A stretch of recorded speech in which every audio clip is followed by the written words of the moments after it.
While I'm on the subject of my abusive family, the channels have been again saying that I tried to blackmail my mother for a life-saving organ. So I might as well explain what happened there, because that's not what happened, obviously. They twist things and make things whatever they want them to be. I was removed from my parents just a few days after I was born. I was born in a car. My mother was on drugs. She was in labor and decided to take drugs to deal with it. And I was born in the back seat of a car and then life flighted to the hospital. And when my grandmother came to check and see how I was doing after they took me home, she found me laying in a playpen that was only half of a playpen. The other half had rotted out. And there was a rat eating a hole in my leg. And I still have a scar on my thigh from that rat. It's bisected now because my thigh has grown substantially since I was a baby, but it's still there. It's just as two scars. Anyways, my grandmother came in and found this, and my mother was there but not responding to her. She was on drugs, or my father had beaten her. She was not capable of being a mother at that time. My grandmother took me. She just took me. 6 months later, my parents called because they had gotten into a fight, and my father was assured that they had another baby out there in the world somewhere, and he would like to know where it was.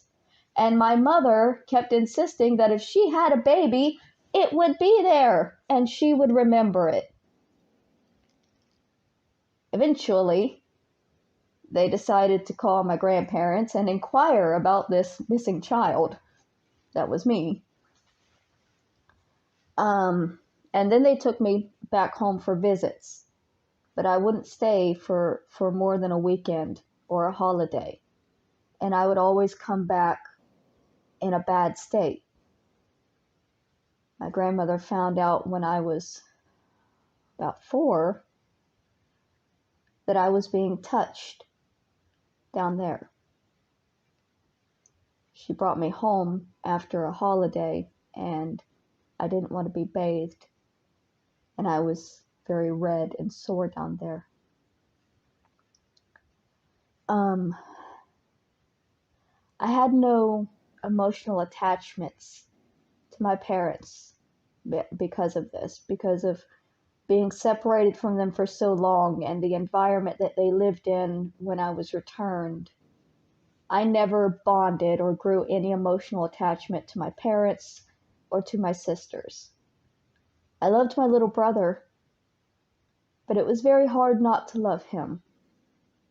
He couldn't do anything to make you hate him. So after I moved out, I didn't really contact the family.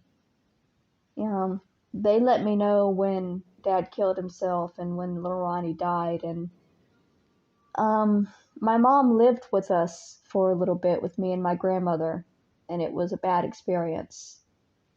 My grandmother actually retreated into her bedroom when my mom lived there. She bought herself a coffee maker and a microwave, and she had a little setup so that she didn't have to be in the same room as my mom while my mom was staying there. It was not a healthy environment for anyone involved. I actually put my mom in jail because she hit my grandma. And when she got out of jail, she walked right back to the condo and came back as if it was perfectly fine to just come back into the home of somebody who she had hit and been arrested for. When my grandmother passed away, I lost all contact with the family. They basically told me they were done with me. My aunt told me never to contact them again, and I didn't want to. I don't want anything to do with them. They're abusive, and I have been trying to get away from the abuse, to build myself up as a person that can live a life without being abused.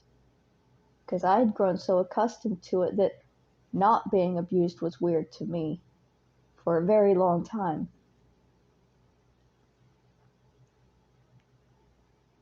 A couple, I want to say a couple of years ago, but I think it was just last year, I started receiving comments, not even an email or a message from my family to say, hey, your mom is doing badly. It was comments from viewers who were angry at me and saying, your mom's dying, what are you going to do about it? Your mom needs a kidney or your mom needs a liver, and it's your responsibility. If you don't give her this organ, she's going to die and it's going to be your fault. And there was a lot. It was a lot. And these YouTubers were picking up the story and saying that I owed her my organs. She was my mother, and so even if we didn't get along, I owed her. And nobody in my family was even like reaching out to me and saying, hey, mom needs help. Would you be willing to do this? Eventually I got tired of the harassment. Like, y'all can see they're asking with the Nelly question. They were doing this with my mom just incessantly. And I made a video saying that I would help my mother. I would give her a kidney or half of a liver or whatever it was that she was needing, if in return she would have a conversation with me that was documented in some way, because these channels were harassing me and saying I was lying about my entire life.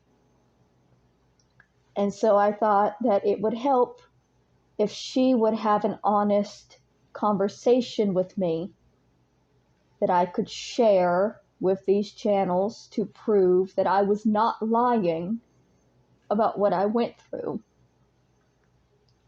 They took this and said, she's blackmailing her mom. She's blackmailing her mom. She says that if her mom doesn't lie for her, she's going to let her die. Mary's a murderer. Mary killed her mom. She's letting her mom die just so she doesn't get validated or whatever. It was a reasonable request at the time in my mind. And honestly, today, I still feel like it was a reasonable request. You want to cut into my body and take a vital organ out of me? You need to have a conversation with me.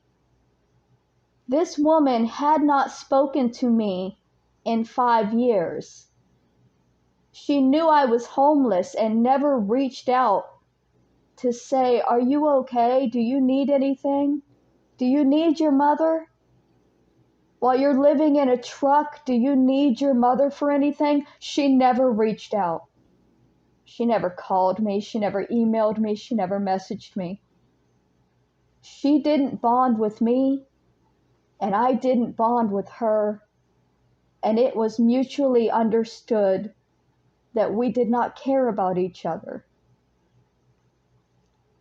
And yet, now she's dead.